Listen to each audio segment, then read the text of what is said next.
Muito bem, senhores e senhoras, aqui quem vos fala é Cláudio Santos, da cidade de Poção de Pedras, Maranhão. Estou aqui como um cidadão contribuinte com os meus impostos e como cidadão estou aqui para trazer uma palavra referente à reforma política. Primeiro de tudo, eu gostaria de assegurar a todos que eu estou embasado na nossa Constituição brasileira, no seu artigo 5, parágrafo 4, onde é livre a nossa manifestação de pensamento, a nossa liberdade de expressão. Eu não estou aqui para me aparecer, para me exibir. Estou aqui para expor a minha visão, o meu ponto de vista como um cidadão. E diante de tantos comentários, diante de tantos análises, e eu tenho visto nesses últimos dias concernente à reforma política. A reforma política tem sido um assunto recorrente na mídia e nos ambientes acadêmicos.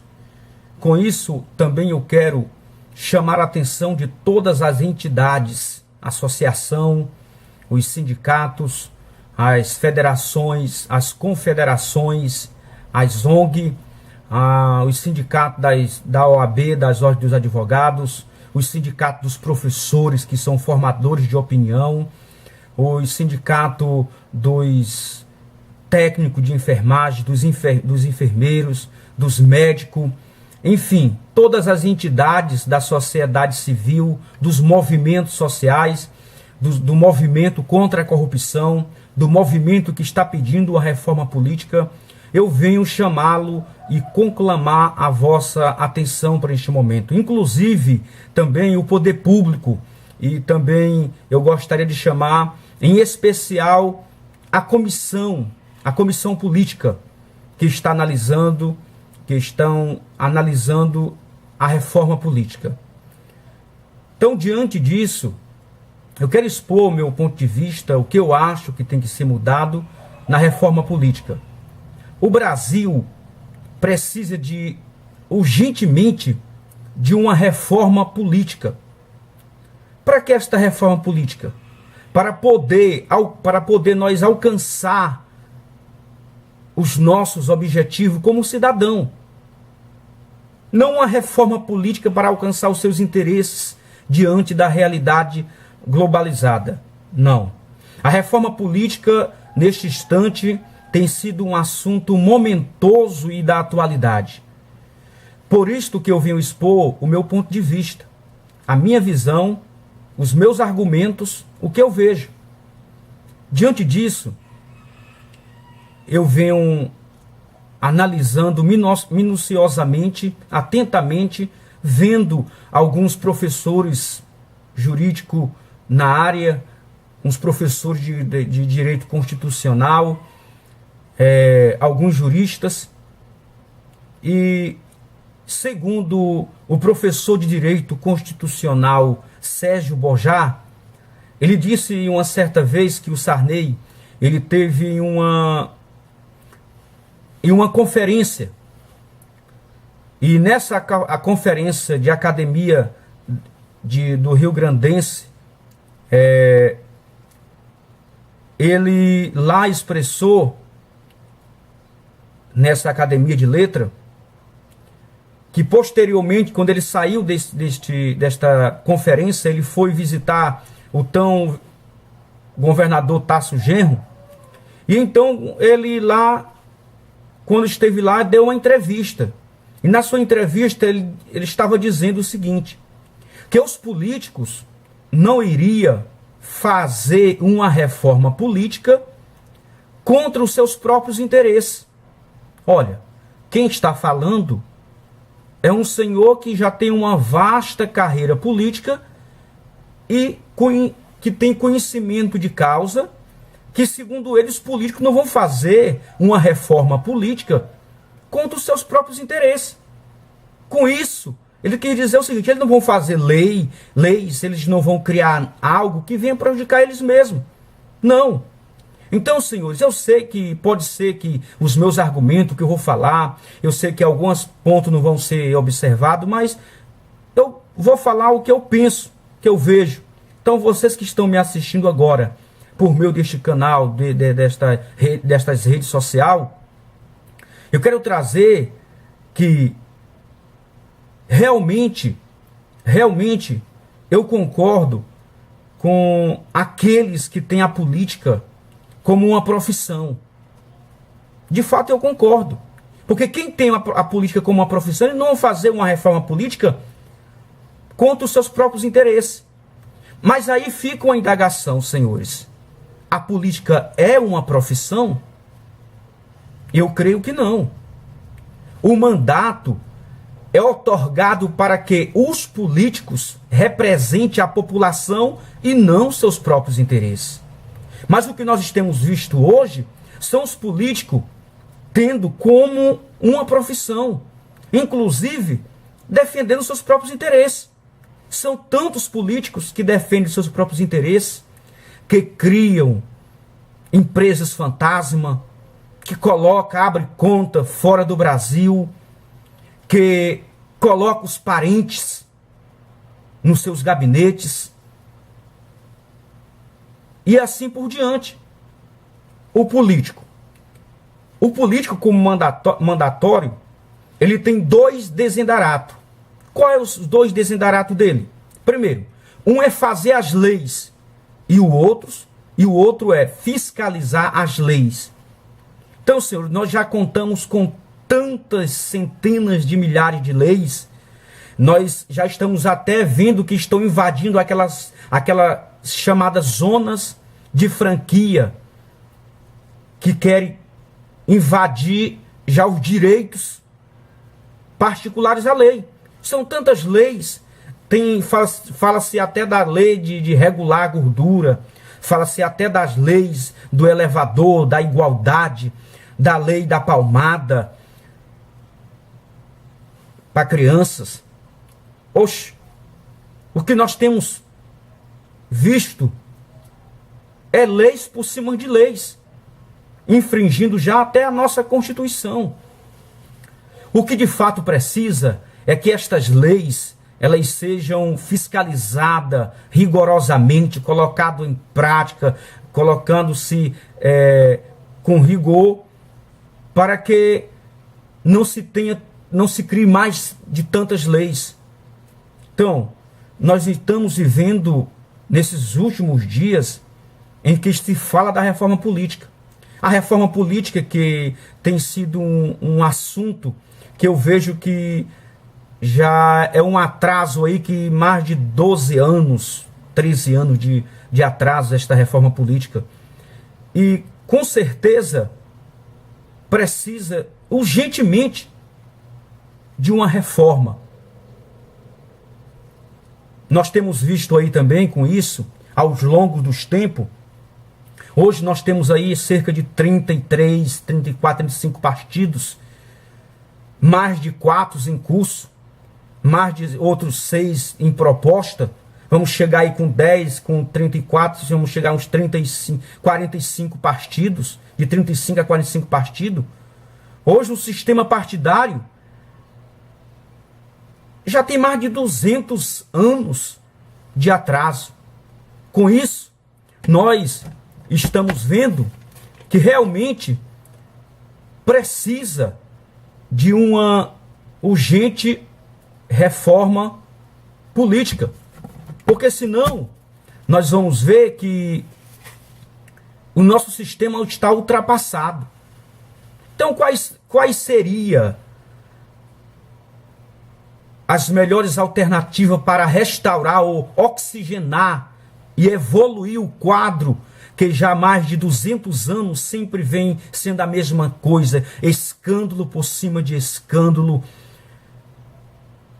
O que nós temos que fazer? Primeiro, eu creio que é o fim, a proibição da reeleição. Se não é uma profissão, então não deve se reeleger. Se não é uma profissão, então não se deve reeleger ninguém. Por que se reeleger? Tanto para o executivo como para o legislativo. Gente, senhores e senhoras, amigos, povo brasileiro que estão me ouvindo e me assistindo neste momento, se não é uma profissão, para que se reeleger? Sendo que nós temos aí senadores já, que eu ainda não era nem nascido ainda, que estão no mandato. Por quê? Nós temos deputados aqui no meu estado que já vai para a 9ª legislatura. 9ª. E o que ele tem feito pelo nosso Maranhão, pelo nosso Brasil? Por que ele sempre é reeleito? Sempre chega a reeleição? Olha, é muito fácil. Gente, quando eles estão no poder, se torna mais fácil para eles se reeleger. Com o chamado negociação, com convênios. Ele já conhece o caminho, os macetes. Ele chega para um prefeito, um ex-prefeito, um cabo eleitoral, um vereador. Ele chega, fecha com quantos votos vocês vão me dar. Em cada setor, em cada cidade, o prefeito tem o seu, os ex-prefeitos têm o seu. Então eles fecham com ele e os prefeitos têm o seu. Vão fazer uma política com, um exemplo, com o prefeito atual. O prefeito atual vai fazer uma política contra o ex-prefeito. E cada um vai votar naqueles que os ex-prefeitos, os vereadores, o prefeito atual apoiar. Porque eles receberam alguma emenda, algum convênio, ou por que não dizer, receberam remuneração para isso. Então eles já sabem o caminho. É um absurdo isso que nós estamos vivendo. Então, a primeira coisa é o fim da reeleição. Se não é uma profissão, eu acredito que não deve se reeleger. Tanto para o executivo proibir a reeleição, como para o legislativo. Não é uma profissão. Se não é uma profissão, entorpece, empobrece o princípio republicano. Porque o princípio republicano é que os cargos ou os órgãos de pessoas se modifique, passando de uns para outros. Aqui no Brasil, o bloco da constitucionalidade já foi quebrado há anos e anos e anos. Então, mais uma vez, se não é uma profissão, ela está entorpecendo, empobrecendo o princípio republicano, porque o princípio republicano é para que os órgãos de pessoas se modifiquem. E não há modificação. Não abre espaço para outros, porque ele já conhece os macetes de ganhar. Um exemplo, um político no mandato, um governador, um deputado, estadual ou federal. O que é que ele faz? Um vereador, ele chega no cabo eleitoral, diz quantos votos vão dar. Então fecha com aquele deputado, com aquele prefeito, ou com aquele ex-prefeito, com aquele vereador. O governador faz da mesma forma, e assim eles vão soltar. Por isso que eu vou chegar lá. Eu sou contra o fim do financiamento da política. Eu sou contra o fim do financiamento da política. Segundo, se não é uma profissão, então eu creio que cabe na reforma política. Se não é uma profissão, por que aposentar-se? Ou por que se aposenta como cargo na sociedade civil o político? Por que ele não se aposenta como outro qualquer, como outro cidadão, como um cidadão na sociedade civil? Por que ele tem que se aposentar como político? Então, sou contra o político se aposentar do cargo público, porque o cargo público não é uma profissão. O cargo público, ele está no cargo para criar leis, executar as leis, fiscalizar as leis. Eles não estão lá simplesmente para se aposentar como uma profissão. Então, sou contra a aposentadoria do político. Quarto, o crime do aparelhamento político, que seja, colocando, vendo que nós estamos vivenciando que o aparelhamento do crime político, é que seja colocado no Código Penal que se vê, o que nós estamos se vendo hoje, o que se fala, e o que a sociedade civil e as instituições estão sendo aparelhadas pelos políticos. E como é isso? São pessoas que fazem parte dos movimentos das entidades, os políticos vão apadrinhar ele em um determinado cargo, com uma determinada remuneração, e assim os da sociedade civil que faz parte de uma entidade, de uma associação, de um sindicato, eles não vão reivindicar o direito dos seus associados, dos seus liderados, porque eles estão sendo apadrinhados. Então que se coloque no Código Penal um crime para estas pessoas que são aparelhados. Olha, se você quer fazer parte do quadro do governo de um determinado gestor, tanto municipal como estadual ou federal, ou a nível do legislativo, que você renuncie do seu cargo e pode ir, não tenho nada contra. Agora você fazer parte e prejudicar os seus liderados, isso eu sou contra. E quinto, eu sou contra o fim do financiamento público e privado, porque eu venho analisando, segundo uma pesquisa, a campanha, ela tem um gasto enorme. Então, teve uma pesquisa aí que diz que teve 95,98% que é contra o financiamento público e privado. No meu entendimento, o mais adequado tipo de financiamento, no meu ponto de vista, que tem os privados, que é doação de pessoas físicas, doação de pessoas, de empresas, de recurso do próprio candidato, do público e do misto, que hoje, o mais que está acontecendo hoje, o que é o nosso hoje é o do público, e que é o misto, privado.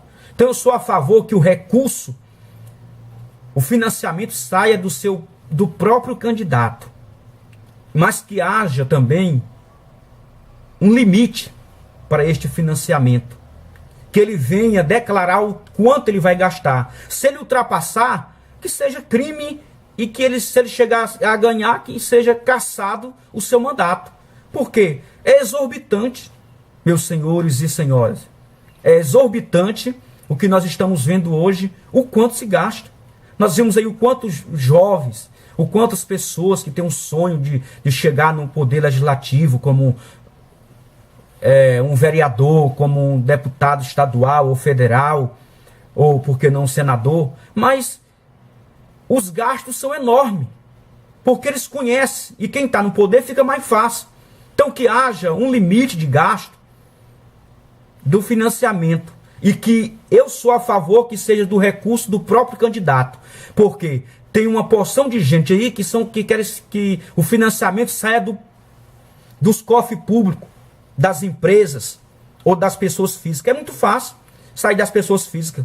Eu posso, como mandato, eu posso pegar muitas pessoas e o CPF dela e pegar e ela me financiar minha campanha com um com 1.000, outro com 1.000, vamos pegar 1.000 pessoas com cada um me financiando com 1.000. Então é muito fácil. Então eu sou a favor do financiamento do próprio candidato para ele financiar sua campanha. E diante disso, nós vimos aqui que eu também sou a favor de acabar, de terminar com os programas de televisão, porque é um gasto enorme. Uns gastos enormes de propaganda na televisão. Eu sou a favor que se crie só o debate. Um debate, e que nesse debate vamos ouvir uma proposta de um candidato, de outros, debatendo qual é o melhor, que seja com público, que pessoas de informações venham interrogar os candidatos, tanto do legislativo como do executivo, para que este debate venha abrir mais a mente do brasileiro em relação à campanha. E com respeito ao melhor sistema eleitoral, no 8º segundo a minha visão, a minha opinião para o legislativo, vamos mudar. O atual hoje é o voto proporcional de lista aberta, que é o que nós temos hoje. Então, porque eu tenho aqui três pontos que, para mim, é fundamental. Qualquer um desses três aqui, eu acredito que, na minha visão, está bom. Agora, não sei nas dos demais que estão ouvindo aí. No meu entendimento, qualquer um desses aqui. Nós temos aqui o voto distrital. Esse voto distrital, onde os estados são divididos em distrito e que são representados por candidatos. Então é muito bom. Vou dar um exemplo aqui, uma regional no meu estado divide por regional e aí os candidatos vão disputar por aquela regional. Porque o que é que tem a ver eu sendo lá de outro estado, lá do sul do Maranhão, vim como candidato pipira no norte do Maranhão buscar voto? Não tem nada a ver. Eu não vou representar nenhum nem outro. Então, quando eu represento um distrito, eu vou trabalhar por aquele distrito que me elegeu. Então, sou a favor também do voto distrital. Eu também sou a favor do voto distrital misto, porque esse sistema, parte dos candidatos eleitos pelo voto proporcional e outra parte pelo voto distrital, que é a mesma questão.